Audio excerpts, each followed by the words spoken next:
કેમ છો? મજામાં? રાધે રાધે. આજે હું બનાવું છું મકાઈનું શાક. આ મકાઈની સબ્જી મારા મમ્મીની રેસીપી છે. એ આજે તમારી આગળ હું શેર કરું છું. જો ફ્રેન્ડ, આજની મારી રેસીપી તમને 1% બી સારી લાગી હોય તો પ્લીઝ પ્લીઝ પ્લીઝ મારી ચેનલને સબસ્ક્રાઈબ કરો અને લાઈક બી જરૂર કરો, જેથી આવી હું સારી હેલ્ધી વાનગી તમારી સાથે હું શેર કરી શકું. કરશો ને લાઈક ને સબસ્ક્રાઈબ? ચલો તો તમને હું બતાવું મારી મમ્મીની રેસીપી. હવે હું તેલ નાખીશ, 2 ચમચા તેલ નાખીશ. પછી જીરું નાખીશ. જીરું થોડુંક લાલ થઈ જાય પછી નાખીશ લીમડો.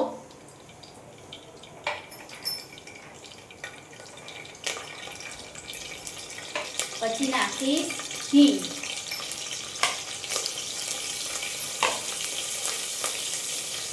પછી નાખીશ કાંદા.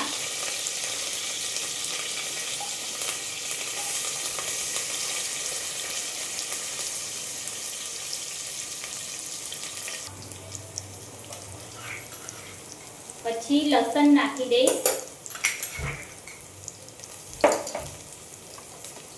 પછી ટમાટર.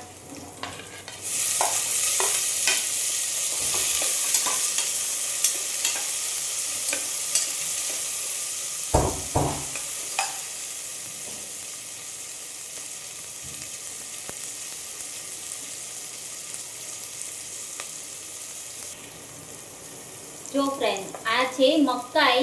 મકાઈ મેં ધોઈને એને નાના પીસ મેં કરી દીધા હતા.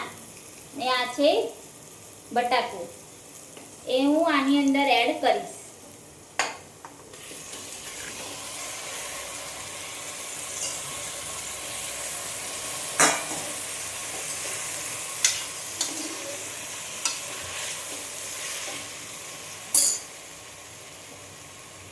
અને આ છે બેઝિક મસાલા: હળદર, જીરું ધાણા, કાશ્મીરી લાલ મરચું, તીખું મરચું અને મીઠું.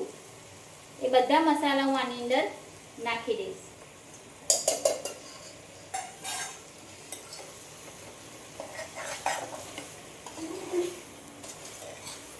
હવે આને 5-10 મિનિટ સુધી મસાલાની હારે મકાઈને આપણે થવા દેશું, જેથી મકાઈની અંદર બધો મસાલો અંદર બેસી જાય.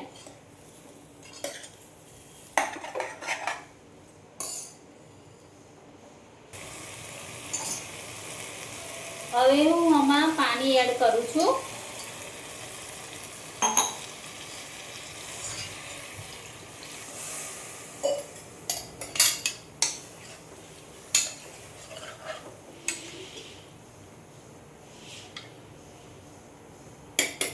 બરાબર. હવે આને ઢાંકણ ઢાંકીને 4 થી 5 સીટી થવા દઈશ. પછી આપણું મકાઈનું શાક રેડી. જો મારું મકાઈનું શાક બનીને રેડી થઈ ગયું છે. જો કેટલું સરસ લાગે છે, જોઈને ખાવાનું મન થાય છે ને. હવે હું આમાં કોથમીર એડ કરીશ.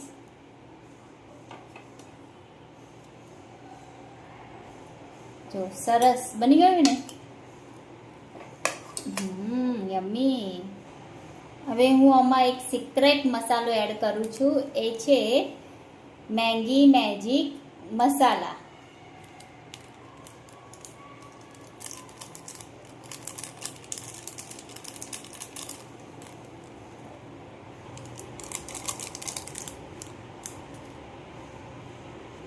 આ મસાલો એડ કર્યા પછી આને 2-3 મિનિટ આપણે થવા દેશું. મકાઈનું શાક બનીને હવે રેડી થઈ ગયું છે. કોના ઘરે આવું મકાઈનું શાક બને છે અને કોને ભાવે છે એ મને કોમેન્ટમાં જરૂર લખજો ફ્રેન્ડ. અને તમને આજની મારી રેસીપી જો પસંદ આવી હોય તો પ્લીઝ પ્લીઝ પ્લીઝ જરૂર લાઈક કરજો અને સબસ્ક્રાઈબ કરજો. Thank you. રાધે રાધે.